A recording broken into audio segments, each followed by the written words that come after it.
क्या आपको भी ऐसा लगता है कि आध्यात्मिक होने का मतलब सब कुछ छोड़कर पहाड़ों पर जाना है? यकीन मानिए, हजारों साल पहले कुरुक्षेत्र के मैदान में अर्जुन का भी यही सवाल था।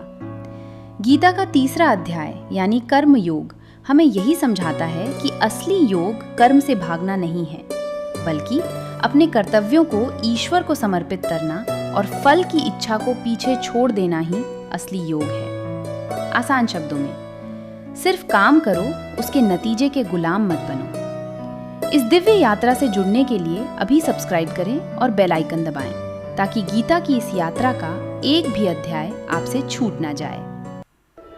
द्वितीय अध्याय में ज्ञान की महिमा सुनकर अर्जुन भ्रमित हो जाते हैं और वे तीसरे अध्याय की शुरुआत में श्री कृष्ण से पूछते हैं, हे जनार्दन, हे केशव, अगर ज्ञान कर्म से श्रेष्ठ है तो आप मुझे इस घोर युद्ध में क्यों झोंक रहे हैं? श्री कृष्ण कहते हैं कि इस दुनिया में कोई भी इंसान एक क्षण के लिए भी बिना कर्म किए नहीं रह सकता।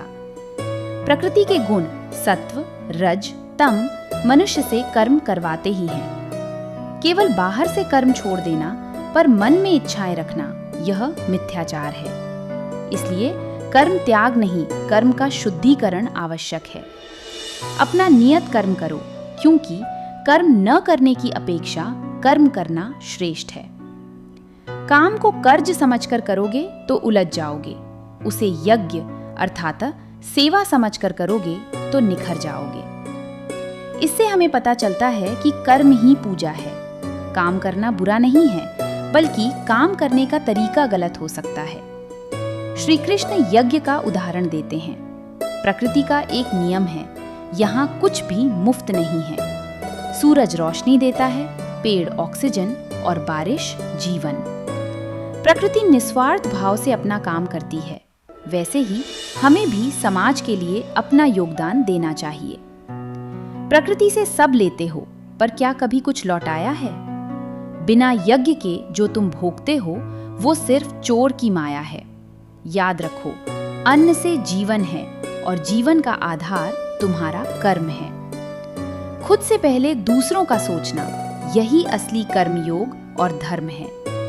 अपनी प्रतिभा को केवल पैसे के लिए नहीं, बल्कि किसी की समस्या सुलझाने के लिए इस्तेमाल करें। इस ब्रह्मांड की हर धड़कन में उस अविनाशी परमात्मा का अंश है, क्योंकि कर्मों का ये चक्र सीधा ईश्वर से निकला है। जो इंसान इस जीवन चक्र को नजरअंदाज कर सिर्फ अपनी मनमानी करता है, उसका जीवन व्यर्थ के बोझ के सिवा कुछ नहीं।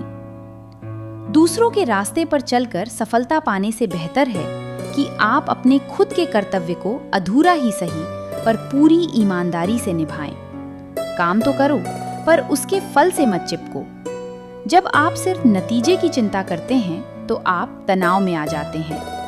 लेकिन क्या आप जानते हैं, एक ऐसा भी इंसान है जो इन सब बंधनों से ऊपर है, वो जो अपनी आत्मा में ही आनंद और तृप्ति पा चुका है।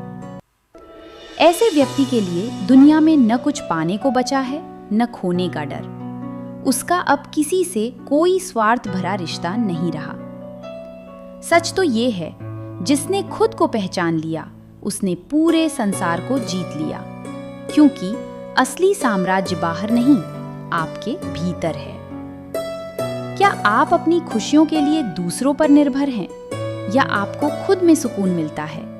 कमेंट्स में बताएं। सिर्फ जंगल जाकर तपस्या करना ही मोक्ष नहीं है। राजा जनक ने राजपाट संभालते हुए भी ईश्वर को पाया है। श्री कृष्ण कहते हैं कि समाज के श्रेष्ठ लोग जैसा आचरण करते हैं, बाकी लोग भी वैसा ही करते हैं। श्री कृष्ण कहते हैं, हे पृथापुत्र, मुझे तीनों लोकों में कुछ भी पाना बाकी नहीं है। फिर भी मैं निरंतर कर्म करता हूं ताकि सृष्टि का चक्र चलता रहे।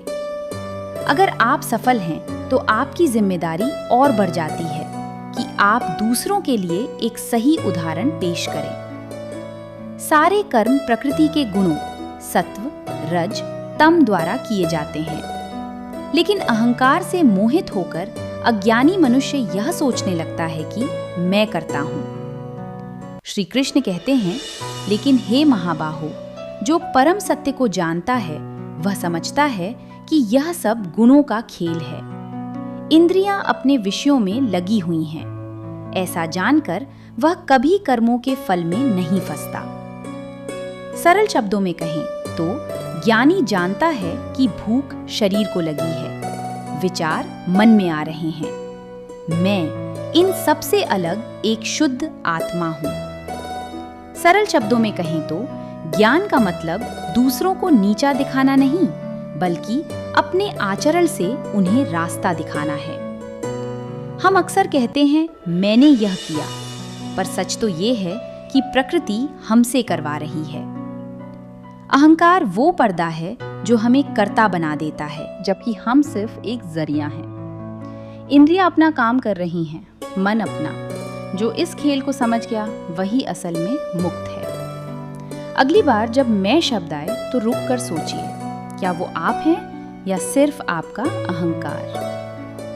श्री कृष्ण कहते हैं, हे अर्जुन, अपने सारे कर्मों को मुझ में अर्पित करके पूर्ण आध्यात्मिक ज्ञान के साथ आशा और ममता को त्याग कर मानसिक संताप से मुक्त होकर युद्ध करो। जो मनुष्य दोष दृष्टि से रहित होकर श्रद्धा पूर्वक मेरे इन उपदेशों का पालन करते हैं, वे भी कर्मों के बंधन से मुक्त हो जाते हैं। लेकिन जो लोग ईर्ष्यावश इन उपदेशों का पालन नहीं करते और इन्हें ठुकरा देते हैं, उन्हें सभी प्रकार के ज्ञान में अज्ञानी और नष्ट समझना चाहिए। अपनी प्रकृति के खिलाफ लड़ने के बजाय उसे सही दिशा में मोड़ना ही बुद्धिमानी है। अर्जुन पूछते हैं, हे कृष्ण, फिर ये मनुष्य स्वयं न चाहते हुए भी मानो बलपूर्वक लगाए हुए की भांति किससे प्रेरित होकर पाप का आचरण करता है? श्री कृष्ण कहते हैं, इसका कारण है काम और क्रोध। ये कभी न खत्म होने वाली भूख की तरह हैं। जैसे धुएं से आग और धूल से दर्पण ढक जाता है, वैसे ही हमारी बुद्धि इन इच्छाओं से ढक जाती है। इसलिए हे भरतवंशी में श्रेष्ठ अर्जुन, इसलिए इंद्रियों और मन को नियंत्रित करके बुद्धि के माध्यम से काम पर विजय प्राप्त करनी चाहिए। याद रखो, 1. इंद्रियां शक्तिशाली हैं। 2. मन इंद्रियों से ऊंचा है। 3.